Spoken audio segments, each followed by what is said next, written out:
এত টাকা, এতগুলা টাকা হ্যাঁ পকেটে পড়ে গেল গা, হ্যাঁ তো আলাপই পেলো না। টাকা রুড়ে বাইরে দিয়ে দি। হ্যালো ভাইয়া, আপনার টাকা পড়ে গেছে মনে হয় পকেট থেকে এই মাত্রই। টাকা পড়ছে পকেট থেকে? বাহ, খুব ভালো তো।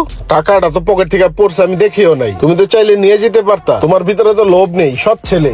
নাম কি তোমার? আমার নাম ইমরান হোসেন। ইমরান? জি স্যার। বস, আমার পরিচিত গ্রাম থেকে আজকে আসছে। ও বেকার, ওর একটা চাকরি দরকার। আমাদের এখানেও তো একজন লোক দরকার, ইমার্জেন্সি। বিল্লাল, তুমি এক কাজ করো, ওকে রাইখা দিই নাকি? জি বস, আমি সব ধরনের কাজ করতে পারবো। এই চাকরিটা হইলো আমার অনেক ভালো হইলো বস।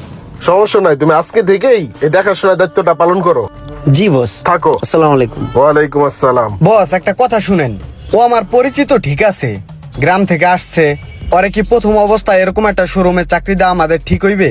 বস, আমার মনে হয় কি চিন্তা ভাবনা কইরা যাচাই বাছাই কইরা আমাদের রাখা দরকার। না, অত যাচাইয়ের তো কিছু নাই। একটু আগে ওই 2 লাখ টাকা আমার পকেট থেকে পড়ে গেল, ও দেখাও নিল না। টাকার লোভ যেহেতু ওর ভিতরে নাই, আমার মনে হয় কিছু হবে না, রাইখা দিই। ঠিক আছে বস।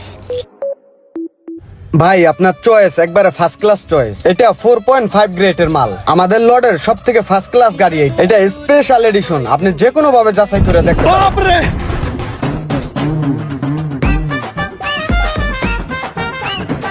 ঠিক আছে, আমি দেখলাম তো সবকিছু, পরে জানাবো না, সমস্যা নাই। থাকো, হ্যাঁ জানাবো না। বুঝতে পারছেন স্যার? স্যার, গাড়ির ফ্যাসিলিটি সম্বন্ধে আপনি তো অবগত হইলেন। এখন কি আপনার গাড়িটা পছন্দ হয়েছে, এটাই কি কনফার্ম করব? হ্যাঁ ঠিক আছে, এটাই কনফার্ম করেন। জি স্যার, তাহলে অফিসে চলেন আমরা কথা বলি।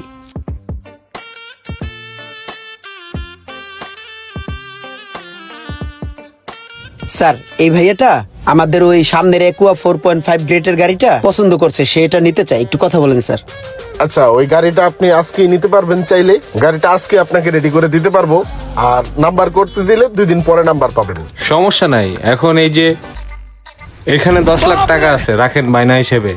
টুকটাক যা আছে আপনি একটু চেক দিয়ে রাখেন, বাকি টাকাটা 2 দিন পরে দিব, গাড়িটা তখনই নিব। ঠিক আছে, সমস্যা নেই। আল্লাহ হাফেজ, ভালো থাকবেন। আসসালামু আলাইকুম স্যার। বেলাল, কি করো? এদিকে আসো। তুমি কাজের বেলায় তো থাকো না, কথার বেলায় তো অনেক পারো। দেখছো, তুমি তো ওই গাড়িটা বিক্রি করতে পারো নাই। ইমরান দেখছো, গাড়ির বায়না সহ নিয়ে ফেলছে। ওই চাকাটা হাওয়া দিয়ে লইস। মনোযোগী হও। বস, একুয়াটা রেডি করতে বলে দিছি। টুকটাক হালকা পাতলা যা টাচাপ আছে ওই করে লইব, ঠিক আছে? আর ওই কালো গাড়িটার পার্টিটায় ফোন দিছিল, হ্যাঁ কিন্তু আসতেছে। চা পানির ব্যবস্থা করে লাই, ঠিক আছে? আর ওই বেলাল শুনো, ওই যে ওই গাড়িটার হাওয়াটা একটু কম আছে, ওটা একটু খেয়াল রাখো। আর ময়লাও আছে, ঠিক আছে? ওগুলো পরিষ্কার করো। স্যার, আমি চা পানির ব্যবস্থা করি। ইমরান, জি বস।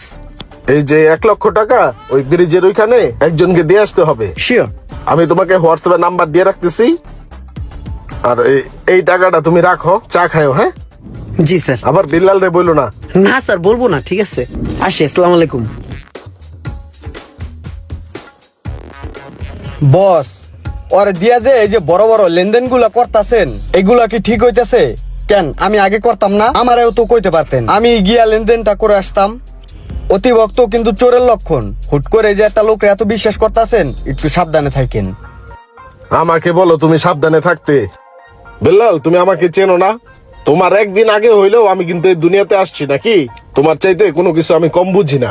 একটা মানুষকে চেনার জন্য কি কি দরকার সেটা আমি খুব ভালো করেই জানি। এমনকি আমি তাদের চোখের দিকে তাকাইলেই বলতে পারি। ঠিক আছে, মানুষের পিছনে লাগা বন্ধ করে দাও। তুমি তোমার কাজ ঠিক মতো করো, ঠিক আছে?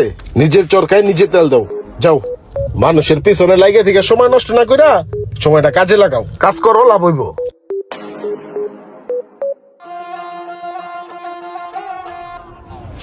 বস, পুরো 3 লাখ আছে। আমি স্পটে বই একবার গোনা দিছি, পুরো 100 3 লাখই ছিল। বস, কাস্টমারটা একটু চেষ্টা ছিল, বহুত কষ্ট করে 3 লাখই বাইর করছি, লইয়াই আইছি। আচ্ছা ঠিক আছে, সমস্যা নাই। তুমি এক কাজ করো, তুমি এই 1000 টাকা রাখো। তুমি কষ্ট করছো, এটা দিয়ে কিছু কেনাকাটা করো। হ্যাঁ জি বস, একটা কোট কিনালাম হপায়।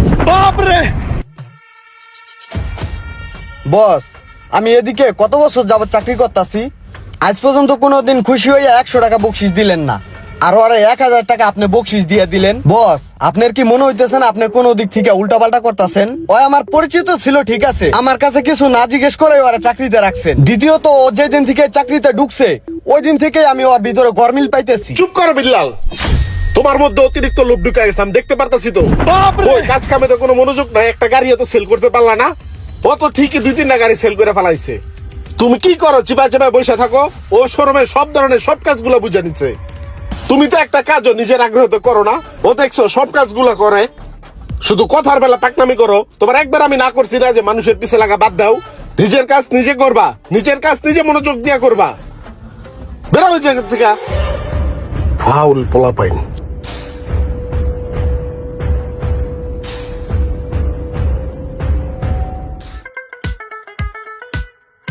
ইমরান, কাজ করতেছো? জি স্যার। কালকে সকালে আমার একটু আসতে লেট হবে, ঠিক আছে? সকালে তুমি আগে এই 10 লাখ টাকা ব্যাংকে জমা দিয়ে রাখো। জি স্যার, আমি টাকাটা ব্যাংকে জমা দিয়ে হোয়াটসঅ্যাপে আমি রিসিপ্টটা পাঠিয়ে দিলাম সাথে সাথে। আর আমার একটা পার্টি আসবে ওই গাড়িটা ট্রায়াল দেওয়ার জন্য। এই চাবিটা রাখো, ওকে দিও ট্রায়ালের জন্য। ট্রায়াল শেষ হলে আবার গাড়িটা ভিতরে রাখো। হ্যাঁ জি স্যার, ধুয়ে আবার রেখে দেবো না সুন্দর করে জায়গা মতন। ঠিক আছে। Okay sir.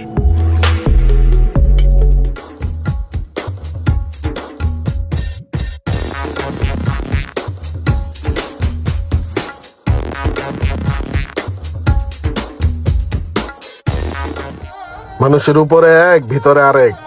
বেলাল, তোমার কথাই কি তাহলে সত্যি হইলো? ও কি তাহলে ব্যাংকে টাকাটা জমা দিল না? গাড়ি আর ওই টাকা নিয়ে কি ও ভাগলো? তোমার কথাই ঠিক ছিলাম, বিশ্বাস করে ধরা খাইছি। কাউকে যদি আপনি অল্পতেই বেশি বিশ্বাস করে থাকেন আর সে যদি সেটা বুঝতে পারে, তাহলে সময় মতো আপনার হাতে হারিকেন, জায়গা মতো বাঁশ দিয়ে চলে যাবে। ভিডিওটি ভালো লাগলে অবশ্যই শেয়ার করে দিবেন প্লিজ।